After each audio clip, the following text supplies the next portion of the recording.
चंपारण नाम के एक जंगल में एक बंदर और एक हिरन रहता था। बंदर और हिरन में काफी अच्छी दोस्ती। दोनों जंगल के बाकी जानवरों के साथ भी अच्छे से पेश आते थे और हमेशा साथ रहा करते थे। बंदर हिरन के लिए ऊंचे पेड़ों से फल तोड़ता है और दोनों मिलकर खाते हैं। ऐसे ही एक दिन एक बाघ उस जंगल में आता है और वो हिरन को देखता है।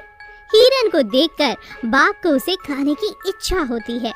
बाघ हर रोज उस हिरन पर नजर रखने लगता है और छिप छिप कर उसके पीछे रहता है, लेकिन बाघ को ऐसा मौका ही नहीं मिलता कि वो उस हिरन का शिकार करे। लेकिन एक दिन उस बाघ को एक आइडिया। हिरन के पास जाता है और उसे कहता है, हिरन, क्या तुम मुझसे दोस्ती करोगे? दोस्ती तुमसे? भला एक बाघ मुझ जैसे हिरन के साथ दोस्ती क्यों करना चाहेगा? क्यों नहीं कर सकता? अरे तुम बाघ तो मेरे जैसे हिरनों को निवाला बनाते हो। क्या पता ये दोस्ती एक दिन धोखे में बदल जाए। अरे नहीं, ऐसा कुछ नहीं, मुझ पर विश्वास करो। ठीक है, लेकिन मेरा एक दोस्त है बंदर, उससे पूछकर ही मैं ये बात तय करूँगा। ठीक है। बाघ और हिरन बंदर के पास जाते हैं। बाघ से बात करते हैं। उस बाघ के सामने तो दोस्ती करने में कोई हर्ज नहीं, ऐसा बंदर कहता है। लेकिन बाघ के जाने के बाद वो हिरन को समझाता है कि कैसे ये बाघ धोखेबाज हो सकते हैं, उन पर विश्वास नहीं किया जा सकता। इसीलिए बाघ से जरा संभल कर। हिरन और बाघ दोनों तो साथ घूमते हैं, लेकिन हिरन बहुत संभल कर ही रहता है। दोस्ती की आड़ में बाघ बहुत कोशिश करता है कि वो हिरन का शिकार करे, लेकिन फिर भी वो कामयाब नहीं होता। एक दिन बाघ ऐसे ही मायूस बैठा भी एक आदमी उसके पास आता है और कहता है, क्यों बाघ महाराज, हिरन का शिकार हुआ या नहीं, या बस आज भी सपने ही देख रहे हो? अरे तुम ये क्या कह रहे हो? वो हिरन मेरा बहुत अच्छा दोस्त है, मैं उसका शिकार नहीं करना चाहता। लो सुन लो। अरे भाई, अब सच बोल ही दो। तुम्हारे चेहरे पर जो दिख रहा है वो मैं साफ साफ पढ़ सकता हूँ। बहुत मन कर रहा है ना उस हिरन का नरम नरम मांस खाने का। ना चाहते हुए भी बाघ आदमी से अपना सच कह देता है और आदमी बाघ से कहता है, देखो बाघ महाराज, तुम्हें हिरन का मांस चाहिए और मुझे उसकी हड्डियाँ। अलग अलग होकर शिकार करने से अच्छा है कि हम दोनों मिलकर उसका शिकार करें। क्यों, क्या लगता है तुम्हें? ठीक है, मुझे पूरा हिरन का मांस खाना है, समझे? बदले में मैं तुम्हें उसकी सारी हड्डियाँ दूंगा। आदमी और बाघ एक हो जाते हैं और एक प्लान बनाते हैं। बाघ एक दिन हिरन के पास जाता है। हिरन घास खाता रहता है। बाघ उससे कहता है, अरे हिरन भाई, यहाँ सूखी और कड़वी घास क्यों खा रहे हो? इससे अच्छा तो मेरे साथ चलो, मैं तुम्हें बहुत अच्छा नरम और मीठा मक्का खिलाता हूँ। हिरन बाघ के कहने पर उसके साथ चला जाता है। थोड़ी ही देर में मक्के का खेत दिखाकर बाघ चला जाता है और आदमी को बता देता है। मक्का खाने के लिए कूद पड़ता है। तभी आदमी आता है और हिरन पर जाल डाल देता है और बाघ दूर बैठा देखता रहता है। तभी हिरन का दोस्त बंदर वहाँ आता है और वो जाल को तोड़ने लगता है। बंदर कहता है, अरे हिरन भाई, तुमने बाघ को आवाज क्यों नहीं दी? वो तो मुझे ये मक्के के खेत दिखाकर चला गया। नहीं हिरन भाई, वो एक गद्दार है। वो तो थोड़ी ही दूर बैठकर तमाशा देख रहा है, तुम्हें देख रहा है। मुझे लगता है बाघ और आदमी दोनों मिले हुए हैं। तभी जाल पूरा तोड़ने से पहले ही वो आदमी वहाँ आ जाता है, लेकिन हिरन और बंदर जैसे तैसे वहाँ से भाग जाते हैं। ये देखकर आदमी गुस्से से एक भाला लेकर हिरन को फेंक कर मारता है, लेकिन हिरन उस भाले से बच जाता है और भाला उस बाघ को लगता है। बाघ वहीं पर दम तोड़ देता है। बंदर और हिरन जंगल में भाग जाते हैं। एक दिन की बात है, जंगल में एक हिरन का जोड़ा श्याम और गीता रहने आते ही गीता को एक फूलों से भरा हुआ पेड़ दिखाई देता है, जिसे देखकर गीता बहुत खुश हो जाती है। ये जंगल बहुत ही सुंदर है और उतना ही ये पेड़ भी। देखिए तो ये पेड़ फूलों से कितना भरा हुआ है और फूलों की खुशबू भी कितनी अच्छी है। गीता फूलों की सुगंध से प्रभावित हो जाती है और वो भागते हुए उस पेड़ के पास पहुंच जाती है। पर ये पेड़ गीता के पास आते ही उसे खा जाता है। गीता गायब हो जाती है। शाम ये सब देखकर गीता के लिए रोने लगता है। गीता, गीता, ओ मेरी गीता, कहाँ चली गई तुम? कहाँ हो गीता, मेरी गीता? शाम बेबस होकर रोने लगता है। जंगल के कुछ जानवर वहाँ इकट्ठा हो जाते। वो शाम को समझाने लगते हैं। तब बंदर कहता है, आप इस जंगल में नए हो, इसलिए आपको इस पेड़ का राज नहीं पता चला। काश आप हमें मिल जाते तो ये अनर्थ नहीं होता।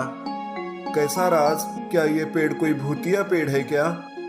हाँ, सही कहा, ये पेड़ एक भूतिया पेड़ है। ये अपने फूलों की खुशबू से जानवरों को आकर्षित करता है और उन्हें खा जाता है। जिन्हें ये राज पता है वो इस पेड़ के पास तक नहीं जाते। लेकिन आज तक तुम्हारे जैसे कई जानवर इस पेड़ के जाल में फंस चुके हैं। इसका मतलब अब मैं मेरी गीता को कभी नहीं देख पाऊंगा। हाय रे मेरी किस्मत, मेरी आंखों के सामने इस पेड़ ने मेरी गीता को मार दिया और मैं कुछ नहीं कर पाया। देखो भाई, आज तक हम भी इस पेड़ का कुछ नहीं कर पाए। अब आप भी इस पेड़ से दूर ही रहो। चलो हमारे साथ। जानवर शाम को अपने साथ लेकर जाते हैं। शाम गीता के गम में था। जानवर उसकी देखभाल करते हैं। कुछ ही दिनों में शाम ठीक हो जाता है। उस भूतिया पेड़ की वजह से जानवर भी उसके पास नहीं जाते थे।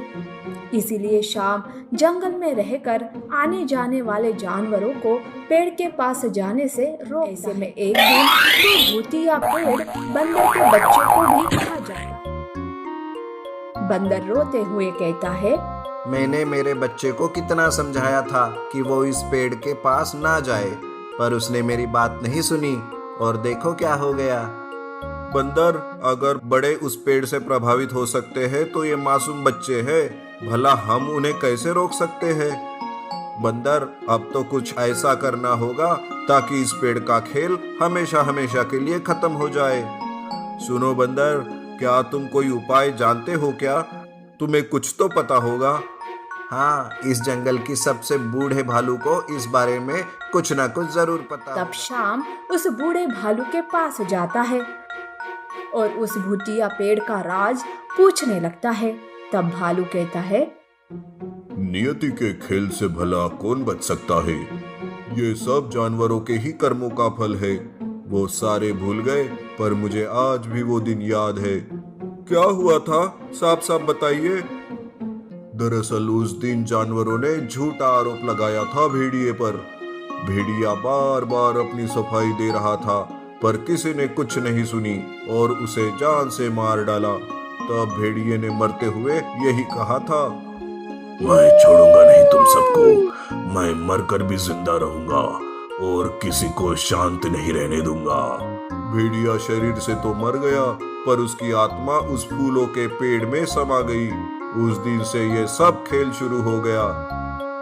पर इस खेल में मासूम बेगुनाह जानवर भी मर रहे हैं। भालू जी, आप कुछ तो उपाय बताइए इसे रोकने का। भालू थोड़ी देर सोचता है और कहता है, यहाँ से दूर एक जादुई तालाब है, उस तालाब का पानी उस भूतिया पेड़ पर डाल दो। हो सकता है जादुई पानी से भेड़िए की आत्मा मुक्त हो जाए। शाम जादुई तालाब के पास आता है।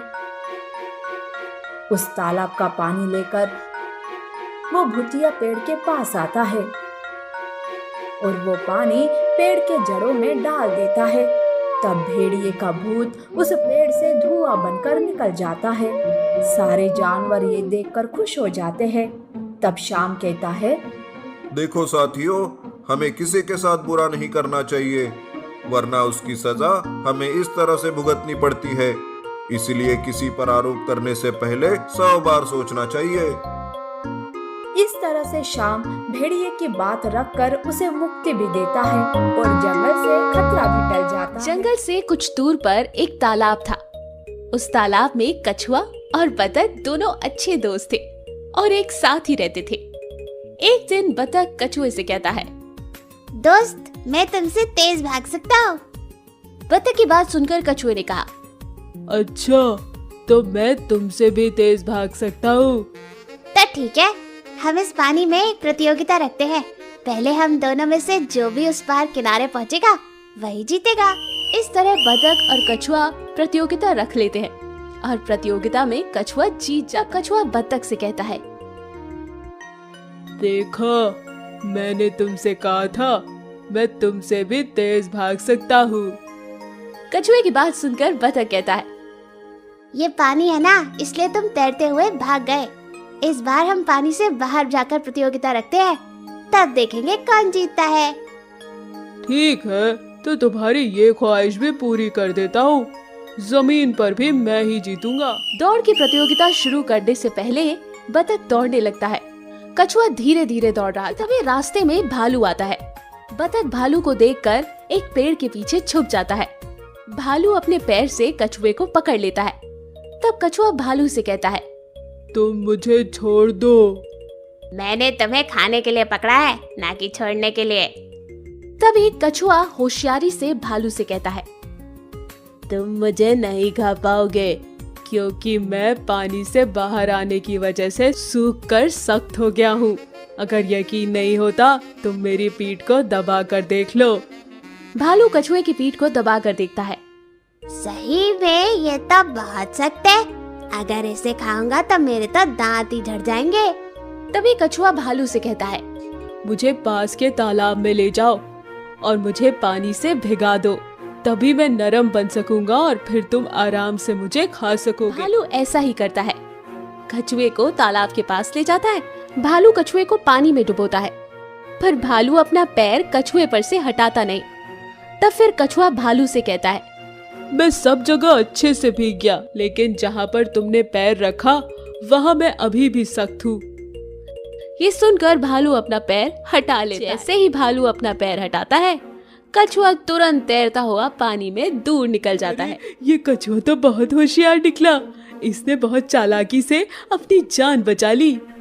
ये सोचकर भालू निराश होकर वहाँ से चला। कछुआ पेड़ के पीछे छुपे बतख से कहता है, दोस्त, अब वो भालू जा चुका है, तुम भी बाहर आकर पानी में छुप जाओ। बतख भागते हुए पानी में जाकर कछुए से कहता है, तुम तो बहुत होशियार हो। आज तुमने अपनी होशियारी से अपनी जान बचा ली। आज के बाद मैं तुमसे कोई प्रतियोगिता नहीं लगाऊंगा। तो देखा दोस्तों, थोड़ी सी सूझबूझ और होशियारी से हम बड़ी से बड़ी मुसीबत का सामना कर सकते हैं। घना जंगल था। लोमड़ी की जंगल में एक बहुत बड़ा शेर था। एक दिन शेर भोजन की तलाश में इधर उधर घूम रहा था। तभी वो थक कर एक पेड़ के नीचे बैठ जाता है। उसी पेड़ के ऊपर एक बंदर रहता था। बंदर शेर को देखकर नीचे उतरता है और शेर से पूछता है, अरे महाराज, आप कुछ परेशान और कमजोर दिखाई दे रहे हैं। हाँ, मुझे भूख लग रही है और कहीं भी भोजन नहीं मिल रहा।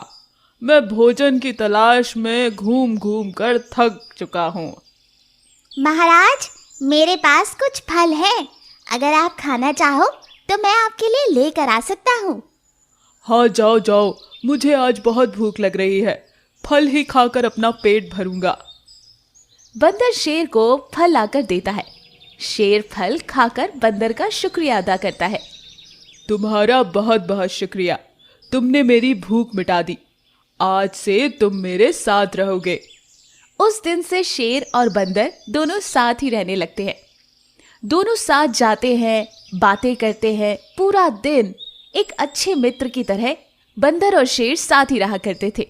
बंदर और शेर की इस दोस्ती पर लोमड़ी की नजर थी। इस बंदर की इतनी मजाल कि वो महाराज से दोस्ती कर रहा है। मुझे ही कुछ करना पड़ेगा जिससे इन दोनों की दोस्ती टूट जाए। ये सोचकर लोमड़ी एक दिन शेर के पास जाती है। महाराज, आप क्यों इस बंदर से दोस्ती कर रहे हो? ये आपके बारे में बुरा भला कहता फिर रहा है। शेर आश्चर्यचकित होकर लोमड़ी से कहता है, क्या सच में? क्या वाकई मेरा दोस्त बंदर मेरी बुराई कर रहा है? जिस पर लोमड़ी कहती है, जी हाँ महाराज, बंदर कह रहा था कि आप उसके जैसे इस पेड़ से ऊपर पेड़ पर छलांग नहीं मार सकते। बंदर सारे जंगल में अपनी तारीफ कर रहा था। ये कहकर लोमड़ी वहां से चली जाती है। लोमड़ी की बात पर शेर को विश्वास। शेर आकर ये सारी बात बंदर को बताता है और उससे पूछता है कि क्या उसने ऐसा कहा था। बंदर साफ इनकार कर देता है। इस बात पर शेर को समझ आ जाता है और वो बंदर से कहता है, दोस्त, वो लोमड़ी चालाक है। वो अपनी बातों में हम दोनों की दोस्ती को तोड़ना चाहती थी। हम दोनों को मिलकर उसे सबक सिखाना होगा, वरना उसकी वजह से हमारी दोस्ती टूट जाएगी। अगले दिन लोमड़ी शेर के पास महाराज, आप अभी भी इस बंदर पर विश्वास कर रहे हैं? वो आपके बारे में बुरा भला कह रहा था। आपको बिल्कुल भी विश्वास नहीं करना चाहिए। शेर गुस्से से उससे बोला, तुम यहाँ से चली जाओ। तुम हमारी दोस्ती को तोड़ना चाहती हो। मैं तुम पर बिल्कुल भी विश्वास नहीं करूँगा। मैं तुम्हें इस जंगल से निकालता हूँ। अगर तुम फिर से मुझे दिखाई दी तो मैं तुम्हें खा जाऊंगा। लोमड़ी डर कर वहां से भाग जाती है। तो इस कहानी से हमें क्या सीख मिलती है कि हमें कभी भी दूसरों की बातों पर आकर अपने दोस्तों पर